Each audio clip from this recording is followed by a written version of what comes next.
കാണൂ പരസ്യരഹിതമായ ഏറ്റവും പുതിയ എപ്പിസോഡുകൾ. രണ്ടുപേരും ഒന്ന് നിർത്തുന്നുണ്ടോ? എന്തായാലും ജ്യോതിക്ക് കുഴപ്പമൊന്നും പറ്റില്ലല്ലോ. തൽക്കാലം നമ്മൾ അറിഞ്ഞ കാര്യം അമ്മയുടെ മുമ്പിൽ വിളമ്പാനും നിൽക്കണ്ട.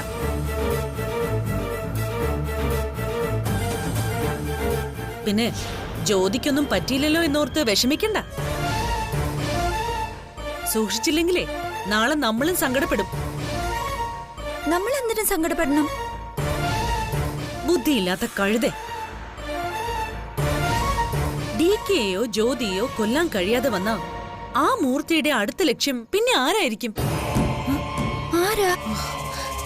നമ്മുടെ ഭർത്താക്കന്മാര്. അവർക്ക് ആർക്കെങ്കിലും ഇതുപോലെ സംഭവിച്ച നമുക്ക് സങ്കടപ്പെടേണ്ടി വരില്ലേ?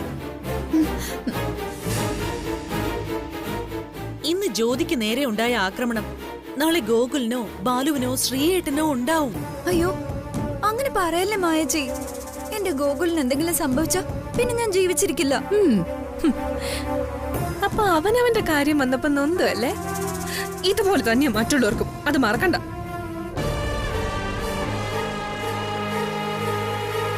ഇനി നമ്മൾ എന്ത് ചെയ്യും മായജി? ചെയ്യാനൊന്നേ ഉള്ളൂ, കരുതിയിരിക്കുക.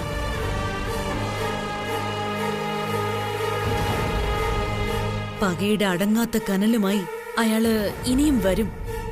ആ മൂർത്തി, അയാളിൽ നിന്ന് രക്ഷപ്പെട്ടേ പറ്റൂ. ഇത്രയൊക്കെ അവിടെ നടന്നിട്ടും ഒന്നും അറിയാത്ത പോലെ അവൾ ആടിപ്പാടി വന്നില്ലേ മായജി? കൈ നിറയെ കവറുകളും ഒക്കെ ആയിട്ട്. നടന്നതൊന്നും ഇവിടെ പറയരുതെന്ന് DK പറഞ്ഞു കാണും, അതാ. എന്നാലും അവൾക്കൊരു പോറല് പോലും ഏറ്റില്ലല്ലോ മായജി. കഷ്ടം. ഇത്രയ്ക്കൊന്നും ഇല്ലാതെ പോയ ഗുണ്ടയാണോ അയാള്? നിർത്തടി നിന്റെ നാവാട്ടം. ഒരാളെ ശത്രുവാക്കാം, പക്ഷേ ജീവൻ പോകാൻ പ്രാർത്ഥിക്കരുത്. അപ്പൊ മായജി ഇതിനു മുമ്പ് പ്രാർത്ഥിച്ചിട്ടില്ലേ? അതൊക്കെ പണ്ട്. ഇനി മേലിൽ ഇങ്ങനെ സംസാരിച്ചു പോരുത്, മനസ്സിലായോ?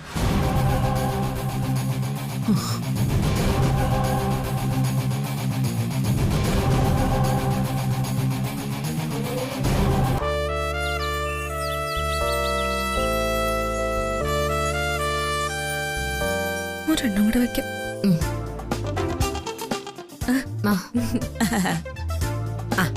അതെ, സിനിമാ നടിയുടെ കല്യാണത്തിനാ പോകുന്നത്. അവളെക്കാൾ ബ്യൂട്ടിഫുൾ ആയിരിക്കണം നിന്നെ കാണാൻ. എപ്പോഴും DKയുടെ കൂടെ തന്നെ നിന്നോണം. അവിടെ കൂടുന്ന എല്ലാവരുടെയും കണ്ണ് നിങ്ങളിൽ മാത്രമായിരിക്കണം. കറക്റ്റ്. നിങ്ങളെ കണ്ടാലേ ശ്രീരാമന് സീതയാണെന്നേ തോന്നാവൂ. എന്റെ അമ്മേ, അവിടെ നമ്മളെ ശ്രദ്ധിക്കാനൊന്നും ആരും ഉണ്ടാവില്ല. എത്ര സിനിമാ താരങ്ങൾ വരുന്ന സ്ഥലമാണെന്നോ. സിനിമാ താരങ്ങൾ എത്ര വേണമെങ്കിലും വന്നോട്ടെ, പക്ഷേ നീയേ DKയുടെ വൈഫാ, എന്റെ മരുമകളല്ലേ. ആ പേച്ച് മതി നിനക്ക്, അത് മതി. എല്ലാവരും നിന്നെ തന്നെ നോക്കണം. അയ്യോ എന്റെ അമ്മേ, എന്നിങ്ങനെ പുകഴ്ത്തി കൊല്ലല്ലേ. ഞാൻ പുകഴ്ത്തതല്ല പേട്ടി, ഒരു ട്രൂത്ത് പറഞ്ഞതല്ലേ. ആ പിന്നെ ഞാൻ ഒരു കാര്യം കൂടെ പറയാം. ഇങ്ങനെയുള്ള അവസരത്തിലേ അവനെ നിനക്ക് അടുത്ത് കിട്ടത്തുള്ളൂ. കിട്ടുന്ന അവസരം മാക്സിമം മുതലാക്കണം. അതെ, DKയുടെ വിരൽത്തുമ്പി പിടിച്ച് തന്നെ നടന്നോണം. അയ്യേ, എനിക്കെങ്ങും വയ്യ. ഞാനെന്താ കൊച്ചുകുട്ടിയാ ഇങ്ങനെ വിരൽത്തുമ്പിലൊക്കെ പിടിച്ച് നടക്കാൻ? ആ മോളെ, നീ കൊച്ചുകുട്ടിയായത് കൊണ്ടല്ല, നീ അവന്റെ വൈഫ് ആയതുകൊണ്ടാ വിരലിൽ പിടിച്ച് നടക്കാൻ പറയുന്നത്.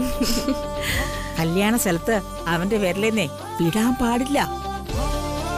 എന്റെ പൊന്നമ്മേ, എന്നെ കൊണ്ടൊന്നും പറ്റത്തില്ല. അയ്യടാ, അതൊന്നും പറഞ്ഞു നോക്കത്തില്ല.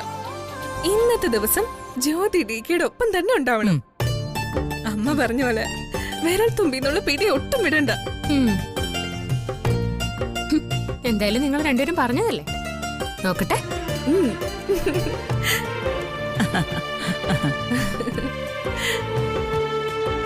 ഇതുവരെ റെഡിയായില്ലേ? എത്ര നേരം ഞാൻ പുറത്ത് വെയിറ്റ് ചെയ്യുന്നു. എടാ, വൈഫിന് വേണ്ടി കുറച്ച് വെയിറ്റ് ചെയ്യുന്നോണ്ടേ ഒരു തെറ്റുമില്ല. അതൊക്കെ എന്റെ ഭർത്താവ് എന്തുമാത്രം എനിക്ക് വേണ്ടി വെയിറ്റ് ചെയ്തെന്ന് അറിയോ? ഇനിയും താമസിച്ച അവിടെ ചെല്ലുമ്പോ മുഹൂർത്തം കഴിയും. കഴിഞ്ഞു കേട്ടാ. ശിവ എവിടെയമ്മേ? അവൻ ബാൽക്കണിയിൽ നിൽപ്പുണ്ടല്ലോ. എന്നാ ശരി അമ്മ. ചെല്ലേ. ഞാൻ പറഞ്ഞ ശരിയല്ലേ ബേട്ടി? എന്താ അമ്മ? ഇപ്പൊ അവരെ കണ്ടാലേ ശ്രീരാമന് സീതയെ പോലെ ഇല്ലേ? അതെ അതെ. പക്ഷേ സീത ഭൂമി പിളർന്ന് താഴേക്ക് പോവാതിരുന്നാ മതി. അത് അമ്മ വേണം നോക്കാൻ.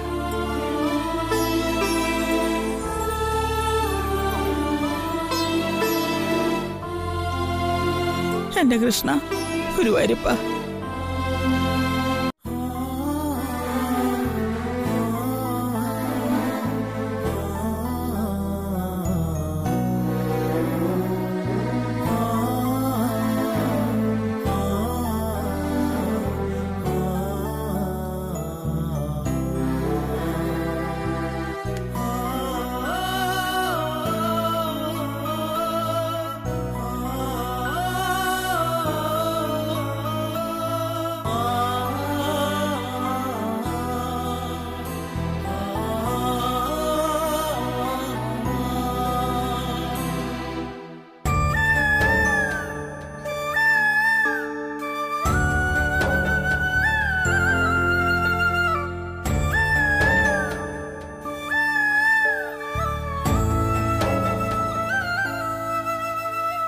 ഞങ്ങള് ഇറങ്ങുക. നിന്റെ തീരുമാനത്തിൽ വേറെ മാറ്റമൊന്നുമില്ലല്ലോ അല്ലേ? ഇല്ല, ഒരു മാറ്റമില്ല. എനിക്ക് കല്യാണത്തിന് പോകാൻ ഒട്ടും താല്പര്യമുണ്ടായിട്ടല്ല. പ്രത്യേകിച്ചും ഇതുപോലൊരു ശത്രുവിന്റെ മകളുടെ. പക്ഷേ ഞാൻ കൊടുത്ത വാക്ക് അത് നിറവേറ്റാൻ എനിക്ക് പോയല്ലേ പറ്റൂ. എങ്കിലും ഞാൻ അവസാനമായി നിന്നോട് ചോദിക്കാം, നിന്റെ മനസ്സിൽ എന്തെങ്കിലും ഒരു ഇഷ്ടം ഇപ്പോഴും ആ കുട്ടിയോടുണ്ടോ ശിവ? ഉണ്ടെങ്കിൽ നീ അത് തുറന്നു പറയേ.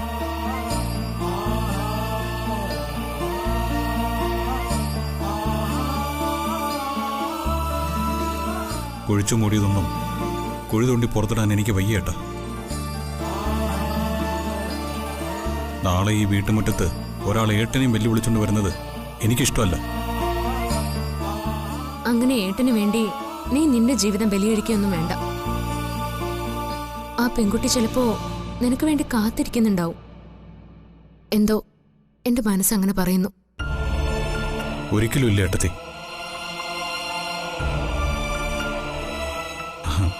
അവളിപ്പോ വലിയ സിനിമാ നടിയല്ലേ. അവളെപ്പോലെ ഒരാൾക്ക് ചേരുന്നവനല്ല ഞാൻ. എത്ര ഏച്ചു വെച്ചാലും അത് മുഴച്ചു തന്നെ ഇരിക്കും. ചിലപ്പോ പഴയ സ്നേഹത്തിന്റെ പിൻബലത്തില് കുറച്ചു ദൂരം മുന്നോട്ട് പോയേക്കാം. പക്ഷെ കാലക്രമത്തിൽ രണ്ടു വഴിക്കാവുക തന്നെ ചെയ്യും. അതുകൊണ്ട് ഇനി അത്തരത്തിലുള്ള ഒരു പരീക്ഷണത്തിനും ഞാൻ തയ്യാറല്ല.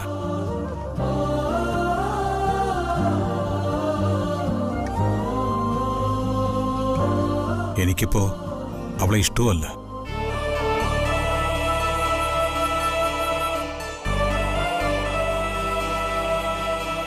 ഏട്ടാ, നിങ്ങൾ പോയ കല്യാണം നടത്തിയിട്ട് വാ. ചെല്ല്.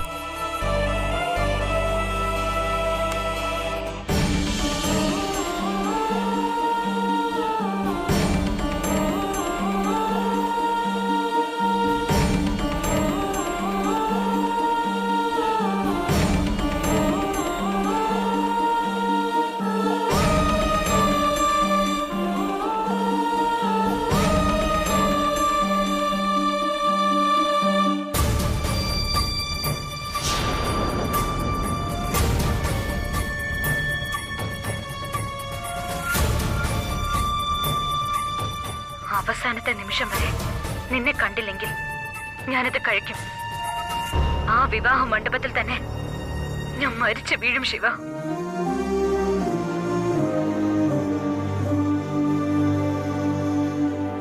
സോറി അമല, എനിക്ക് നിന്നെ സ്വീകരിക്കാനാവില്ല. നിന്നെ ഇഷ്ടമില്ലാത്തതുകൊണ്ടല്ല, ഇഷ്ടമാണ് എൻ്റെ ജീവനേക്കാളേറെ. പക്ഷേ അതിനേക്കാൾ വലുത് എനിക്കെൻ്റെ ഏട്ടൻ്റെ വാക്ക്. നീ എന്നോട് ക്ഷമിക്കേ. നിനക്ക് നല്ലൊരു ജീവിതം ഉണ്ടാവാൻ ഞാൻ പ്രാർത്ഥിക്കാം.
മേഡം, DKയും ഭാര്യയും വന്നിട്ടുണ്ട്.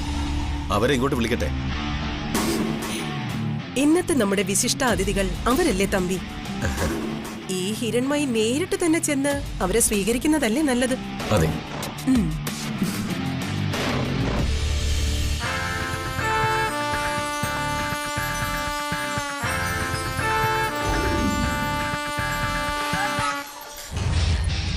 വരൂ വരൂ.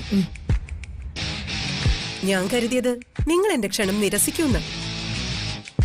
വരൂന്ന് DK പറഞ്ഞാ വന്നിരിക്കും. അതാ DKയുടെ സ്റ്റൈൽ. അയ്യോ, ബുദ്ധിമുട്ടിച്ചതിൽ ക്ഷമിക്കണം DK. വേറൊരു നിവൃത്തിയില്ലാഞ്ഞിട്ട്. എന്തായാലും എന്റെ അപേക്ഷ സ്വീകരിച്ച് നിങ്ങൾ വന്നല്ലോ, സന്തോഷമായി. ഞങ്ങൾക്ക് അമലെ ഒന്ന് കാണണം. എന്താ ബുദ്ധിമുട്ടുണ്ടോ? അയ്യോ, എന്ത് ബുദ്ധിമുട്ട്? വാക്ക് പറഞ്ഞ അത് തെറ്റിക്കുന്ന ആളല്ല DK എന്ന് എനിക്കിപ്പോ മനസ്സിലായല്ലോ. ഈ കല്യാണം നിങ്ങൾ തന്നെ മുന്നിൽ നിന്ന് നടത്തി തരണം. അതിനാണല്ലോ ഞങ്ങൾ വന്നത്. ഒരാളൊരു സഹായം ചോദിച്ചാ എന്ത് റിസ്ക് എടുത്താലും അത് നടത്തിക്കൊടുക്കുന്ന ആളാ DK. നിങ്ങളുടെ മകളുടെ കല്യാണം DK മുന്നിൽ നിന്ന് തന്നെ നടത്തും. അത് മതി എനിക്ക്. ആ തമ്പി, ഇവരെയും കൂട്ടി അമലയുടെ മുറിയിലേക്ക് ചെല്ല. ഞാൻ ഇപ്പൊ വരാം. DK, വരും.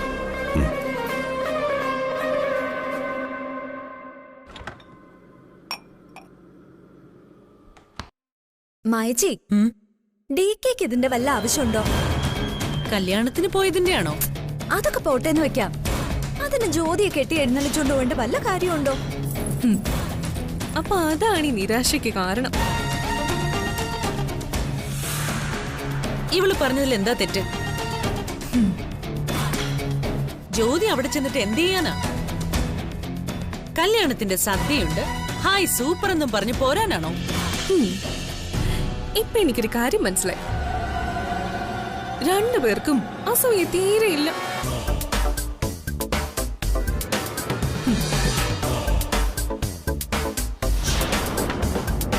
അതെ, DK ഒരിടത്ത് പോകുമ്പോ ഭാര്യയല്ലാതെ പിന്നെ ആരെ കൊണ്ടുപോകണം? നമ്മളെയോ അതോ അമ്മയോ? ഓരോരുത്തർക്കും ഓരോ സ്ഥാനമുണ്ട്. അതെന്താണെന്ന് മനസ്സിലാക്കി നിൽക്കുന്നതാണ് എല്ലാവർക്കും നല്ലത്. സ്ഥാനത്തിന്റെ വലിപ്പവും മഹിമയൊക്കെ അവിടെ നിൽക്കട്ടെ. ഒരിക്കലും DK പോകാൻ പാടില്ലാത്തൊരു സ്ഥലത്ത് ഒട്ടും പ്രതീക്ഷിക്കാതെ പോകേണ്ടി വന്നു. DKക്ക് ഒറ്റയ്ക്ക് പോയാ പോരെ? ഭാര്യയും കൂട്ടിപ്പോയി അപമാനിക്കപ്പെടണോ? അതെ, നാട്ടുകാരെന്ത് കരുതും? ആരാണിതെന്ന് ആരെങ്കിലും ചോദിച്ചാൽ എന്ത് പറയും? കല്യാണം നടത്താൻ വന്ന മാമനും ഭാര്യയാണെന്നോ? ഒറ്റയ്ക്ക് പോയി നാണം കെട്ട പോരായിരുന്നോ DKക്ക്? അതും സ്വന്തം ഭാര്യയുടെ മുന്നിൽ തന്നെ വേണമായിരുന്നോ? അവിടെ പോയി അപമാനിക്കപ്പെട്ടോ ആദരിക്കപ്പെട്ടോ എന്നൊന്നും നമുക്കിപ്പോ അറിയില്ലല്ലോ. എന്തായാലും അവര് വരട്ടെ, അപ്പൊ നമുക്കറിയാലോ.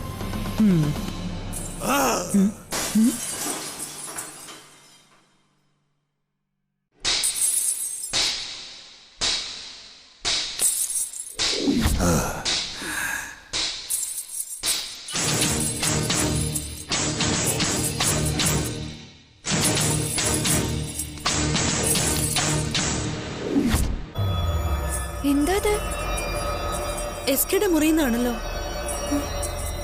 ഭഗവാനെ, പിന്നെ മട്ടിളകിയോ? മായച്ചി വന്നേ, വാ.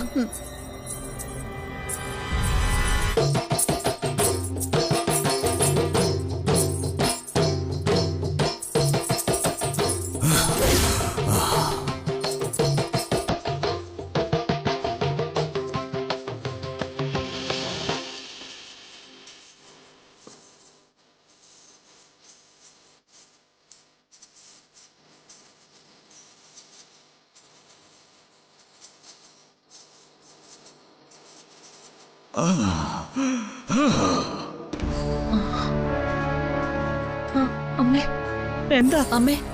SKക്ക് വീണ്ടും. എന്റെ ദൈവമേ. മോനെ ശിവ, വാല് തുറക്കടാ ശിവ. മോനെ,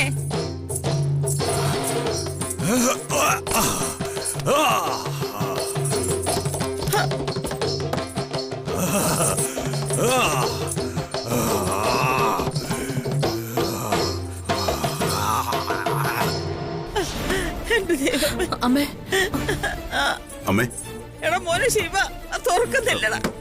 ശിവ ശിവ എടാ കഥ തുറക്ക്. ശിവ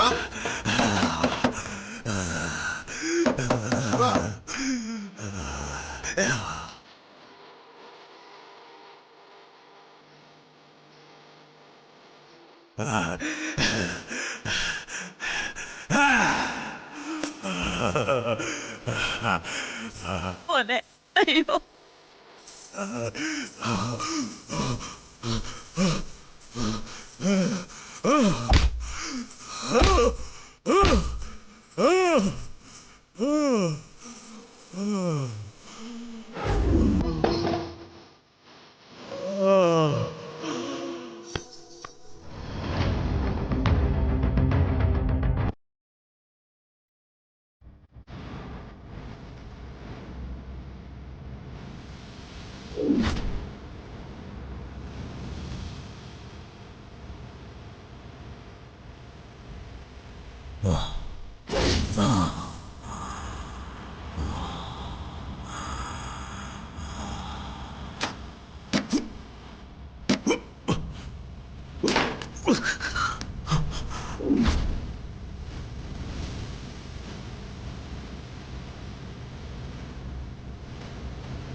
ഒന്ന് എളുപ്പം വിടറോ.